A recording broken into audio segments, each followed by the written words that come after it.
يا عبد المجيد، جد يا شعر على هذا الزمن. ليت الزمن للوراء يرجع ونشوف الأوضاع زي ما كان.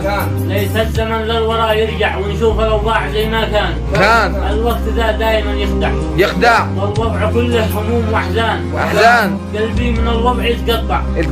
الوضع مقلوب يا رحمن. الجيش الأنذال يترفع وجيش الرجاجيل في حرمة. بنشوف الأنذال تتمتع والبعض جاوع من الكتمان. يا رب يا من إليه أركع. الجوع في الناس كالعنوان. أقول كلامي لمن يسمع. أقول أقصى كلام الآن. ما بنوصي ولا نركع إلا لرب العلا الرحمن. تحياتي لكم. صح لسانك.